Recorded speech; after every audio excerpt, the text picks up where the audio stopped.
बहुत तेज बारिश हो रही थी। सुधा अपना काम-काज ख़त्म करके घर जाने का इंतज़ार कर रही थी। इतने में उसका मालिक आ जाता है और वो कहता है कि तुम चाहो तो मेरा छाता रख सकती हो। तो वह छाता लेती है और बारिश में चल देती है, क्योंकि उसके बच्चे भी घर पर इंतज़ार कर रहे थे। इधर घर में पानी भरने लगा था। परिवारजन पानी को बाहर निकाल रहे थे। इतने में सुधा पहुंच जाती है और सब मिलकर पानी को घर से बाहर निकाल देते हैं। देर बहुत हो चुकी थी। इधर सबको भूख लग रही थी, तो सुधा फटाफट सारा काम निपटाकर खाना बनाने लगती हैं। इसके बाद सब मिलकर खाना खाने लगते हैं और सो जाते हैं। तेज़ आंधी तूफान चलने के कारण उनके घर की छत उड़ चुकी थी, इसलिए वो बाहर रखे पाइपों में आकर बैठ जाते हैं और रात का गुजारा कर लेते हैं।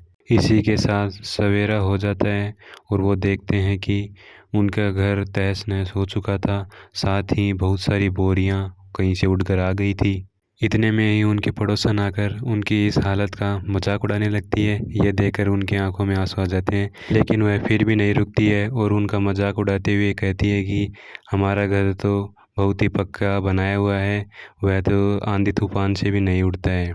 उनका तिरस्कार करते हुए पड़ोसन अपने घर की ओर चल देती है। तब सुधा कहती है कि हम इन्हीं बोरियों से अपना घर बनाएंगे। सब मिलकर बोरियां इकट्ठा करने लगते हैं और सारी बोरियों को इकट्ठा कर लेते हैं। इसी के साथ वे कुछ लकड़ियां इकट्ठा कर कर अपना नया घर बनाने लगते हैं और बोरियों से बना एक नया सुंदर भवन का निर्माण कर लेते हैं। सभी परिवारजन खुश हो जाते हैं और अपने नए घर के अंदर चले जाते हैं। बोरियों का घर देखकर उनकी पड़ोसन कहती है कि ये क्या घर बनाया है, आंधी तूफान आने पर फिर से उड़ जाएगा। इधर सुधा का पति काम ढूंढने के लिए जाता है, लेकिन उसे कहीं पर भी काम नहीं मिलता है और सुधा अपने मालिक के यहाँ फर्नीचर का काम करने चली जाती है। लेकिन वह अपने मालिक के घर में देखते हैं कि वहाँ पर बहुत से फर्नीचर से बने हुए सोफ़े और कुर्सियाँ रखी हुई हैं।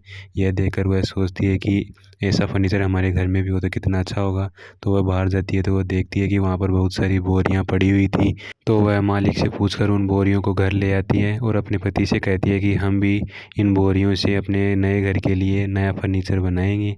तो वो फर्नीचर के लिए लकड़ियाँ लेने के लिए जंगल में चले जाते हैं और उनसे लकड़ियों से कुर्सी और सोफ़े बना लेने लगते हैं। पूरी रात मेहनत करने के बाद उन्होंने अपने घर के लिए नए सोफ़े और कुर्सियाँ बना ली। यह देखकर सभी परिवार के लोग खुश हो गए, लेकिन ये सब देखकर उनके पड़ोसी आश्चर्यचकित रह जाते हैं और कहते हैं कि इतना सुंदर फर्नीचर तुम कहाँ से लेकर आए। तो सुधा उनको कहती है कि ये सब हमने बोरियों की मदद से बनाए हैं। सभी को बोरियों से बना हुआ फर्नीचर इतना पसंद आया कि वो भी अपने घर में ऐसा ही फर्नीचर चाहते थे, इसलिए वो सुधा को ऐसा ही फर्नीचर बनाने के लिए कहते हैं।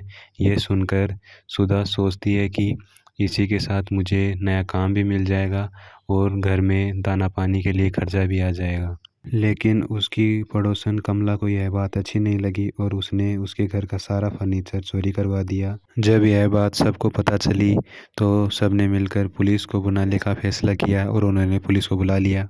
पुलिस आती है और चोरी की जांच पड़ताल करने में लग जाती है। चोरी की जांच चल ही रही थी कि इधर कमला के घर पर उसके दरवाजे के खटखटाने की आवाज़ आती है। वह बाहर जाकर देखती है तो वह देखती है कि पुलिस आई हुई है और वो उनके घर की तलाशी लेना चाहती है। इसी के साथ वह जब तलाशी लेती है तो उनका फर्नीचर वहाँ पे मिल जाता है। और पुलिस ने जब फर्नीचर के बारे में पूछा तो कमला के पास इसका कोई जवाब नहीं था, क्योंकि यह वही फर्नीचर था जो सुधा के घर से चोरी हुआ था। इसलिए पुलिस सारा फर्नीचर सुधा के घर पर पहुंचा देती है और साथ ही कमला को अपने साथ जेल में ले जाती है। कहानी यहीं पर समाप्त होती है। कहानी पसंद आई हो तो लाइक और सब्सक्राइब ज़रूर करना। धन्यवाद।